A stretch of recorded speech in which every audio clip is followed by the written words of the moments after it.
وہاں آپ نے دیکھا تھا کہ 13 آیات آئی تھی کہ جن میں قیامت سے قریب کے واقعات کا تذکرہ تھا، اور اس کے بعد آیت آئی تھی علمت نفس ما احضرت۔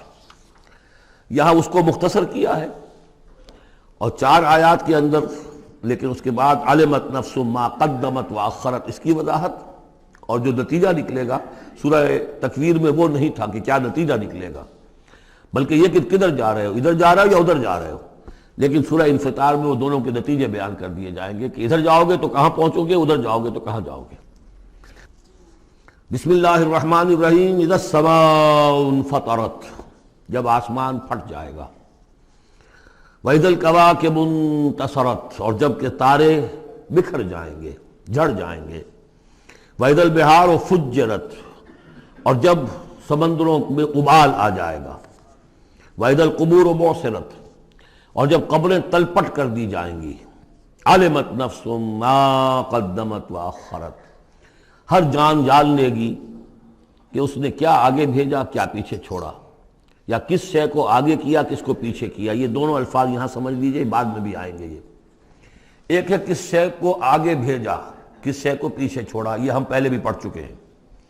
ایک یہ ہے کہ دنیا میں انسان کا ہر طرز عمل جو ہے وہ 2 چیزوں کے درمیان طے کرتا ہے کہ اس میں سے کس کو میں پرائرٹی نمبر 1 دوں، کس کو پرائرٹی نمبر 2 دوں۔ جس کو پرائرٹی نمبر 1 دی ہے، ترجیح نمبر 1، وہ ہے جس کو اس نے آگے کیا۔ جو ترجیح 2 میں رکھا وہ ہے جو پیچھے کیا۔ بس یہی سارا معاملہ ہے کہ تم نے آخرت کو ترجیح اول دی ہے یا دنیا کو، کس کو مقدم رکھا، کس کو مؤخر۔ ایک راستہ یہ ہے کہ میرا مطلوب تو ہے آخرت، دنیا جتنی مل جائے نہ ملے تو بھی کوئی بات نہیں۔ ایک یہ ہے طرز عمل کہ میرا اصل مقصود ہے دنیا، آخرت کچھ مل جائے تو بونس ہے، کسی کی سفارش سے مل جائے، کسی کے اور ہیلے بہانے سے مل جائے، لیکن مقصود میرا دنیا ہے۔ تو بما قدمت واخرت، کیا آگے کیا، کیا پیچھے کیا، یا کیا آگے بھیجا، کیا پیچھے چھوڑا۔ یا ایھا الانسان ما غرک بربک الکریم، اے انسان تجھے کس شخص نے دھوکے میں مبتلا کر دیا ہے اپنے رب کریم پر۔ یہ وہ مضمون ہے کہ جو سورہ حدید میں آ چکا ہے، سورہ لقمان میں آ چکا ہے۔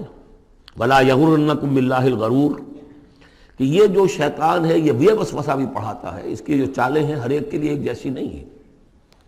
کسی کو یہ ہے کہ کسی فرض سے روکنے کے لیے نفل میں لگا دے گا، تم نفل کاموں میں لگے رہو، وہ اونچی عبادت ہے، تقرب اللہ حاصل ہو جائے گا، فرائض سے کنارہ کشی ہو جائے گی۔ کہاں یہ اقامت دین اور کہاں یہ فرائض دینی چھوڑو، آپ تو بس ذکر کیا کرو اور تہجد پڑھا کرو، رات کو جاگا کرو، بس یہ ہے اصل۔ لیکن تو فرض سے غافل کر کے اگر نوافل میں لگایا، بیڑا غرق کر دیا۔ تو اسی طریقے سے یہ اس کی ایک چال ہے، اللہ تو بڑا غفور ہے، بڑا رحیم ہے، یہ کیا چھوٹی چھوٹی باتوں پر وہ پکڑے گا، خام خواہ تمہیں خیال ہے وہ اتنا کوئی خوردہ گیر نہیں ہے، اللہ بڑا غفور ہے، کریم ہے، رحیم ہے۔ اب اس سے وہ جری کرتا تھا کہ جرت بڑھتی جا رہی ہے اسی پر کہ اللہ کی شان غفاری پر دھوکہ کھا رہا ہے۔ یا ایھا الانسان ما غرک بربک الکریم، کس چیز نے تجھے دھوکے میں ڈال دیا ہے اپنے رب کریم کے بارے میں۔ الذی خلقک فسواک فعدلک، جس نے تمہیں تخلیق کیا پھر تمہارا پیدا کیا، برابر کیا۔ عدلک، تمہارے قواعد جسمانی، قواعد نفسیاتی، ان سب میں ایک اعتدال پیدا کیا ہے۔ یہ عدل جو ہے یہ گویا کہ اس تخلیق کے اندر بھی مضمر ہے، انہیرنٹ ہے، اور اللہ تعالیٰ بھی عدل کرے گا تاکہ جو بھی گناہگار ہیں ان کو سزا دی جائے اور جو نیکوکار ہیں ان کو جزا دی جائے، یہ اس کا تقاضا ہے۔ لیکن تم در حقیقت اس کی شان غفاری کو ایمفیسائز کر کے اس پر زیادہ اس پر زور ڈال کر تم انکار کر رہے ہو۔ فی ای صورت ما شاء رکبک، پھر جس شکل میں اس نے چاہا ہے تمہیں ترکیب دے دیا، جوڑ دے دیا۔ کلا بل تکذبون بالدین، تم جزا و سزا کا انکار کر رہے ہو، در حقیقت اللہ کی شان غفاری کے قصیدے نہیں پڑھ رہے ہو، بلکہ یہ شان غفاری کے قصیدے پڑھنے کا مطلب کیا ہے کہ تم در حقیقت جزا و سزا کا انکار کرنا چاہتے ہو۔ اس یہاں سے کبھی ہم نے کنارہ نہ کیا، پر تو نے دل آزردہ ہمارا نہ کیا، ہم نے تو جہنم کی بہت کی تدبیر لیکن تیری رحمت نے گوارا نہ کیا۔ یہ بالکل وہی فلسفہ ہے، جہنم کی تدبیر کر رہے ہو تو اس کے عدل کا تقاضا ہے کہ جہنم میں پہنچائے تمہیں، یہ دھوکہ دے رہے ہو اپنے آپ کو، اس کے جزا و سزا، اس کے عدل کا انکار کر رہے ہو۔ یہ ہے اصل میں صورتحال کی جو سمجھ لینے کی ضرورت ہے کہ اس نے تمہیں بنایا، اس کا تسویہ کیا، اس میں عدل پیدا کیا، توازن پیدا کیا، پھر تمہیں جس طرح چاہا جوڑ دیا۔ کسی کی ناک بڑی بنا دی، کسی کی آنکھیں بڑی بڑی بنا دی، جو چاہا اس نے کیا۔ آپ نے اپنے فیچرز خود تو چوز نہیں کیے ہیں کہ اپنی مرضی کے مطابق بنا دیے گئے ہیں، آپ کی مرضی کے مطابق۔ ہاں، حضرت حسان ابن ثابت نے کہا ہے حضور کے بارے میں کہ کأنک خلقت کما تشاء، اے نبی ایسے معلوم ہوتا ہے کہ آپ کو تو پیدا کیا گیا جیسا کہ آپ نے چاہا۔ آپ کا حسن جو ہے وہ اپنی جگہ پر ایک شے تھی، وہ ایک اعجازی صورت ہے۔ ظاہر بات ہے انسانوں کو جو بھی ملتا ہے وہ تو اپنا، اس کے ان کا چوائس کوئی نہیں۔ فی ای صورت ما شاء رکبک، مختلف اجزاء کو جس صورت میں چاہ جوڑ دیا۔ کلا بل تکذبون بالدین، اصل بات کیا ہے کہ تم جزا و سزا کا اور عدل کا انکار کر رہے ہو۔ وَإِنَّ عَلَيْكُمْ لَحَافِظِينَ، جبکہ ہم نے تمہارے اوپر محافظ فرشتے بھیجے ہوئے ہیں۔ یہ تو پھر سب ایکسرسائز ان فیوٹیلٹی ہوئی، کاہے کو ہم نے فرشتے بھیجے؟ خامخواہ کو دو سنتری تمہارے ساتھ ہم نے بٹھا رکھے، کاہے کے لیے؟ اگر جزا نہیں، سزا نہیں، پکڑ نہیں، محاسبہ نہیں، کچھ نہیں، تو یہ کیا ہے؟ ہم نے کاہے کے لیے کیا؟ وَإِنَّ عَلَيْكُمْ لَحَافِظِينَ كِرَامًا كَاتِبِينَ، وہ بڑے باعزت فرشتے جو لکھ رہے ہیں، يَعْلَمُونَ مَا تَفْعَلُونَ، جو جانتے ہیں جو کچھ تم کر رہے ہو۔ یہ چیز اللہ نے پھر کاہے کے لیے کی؟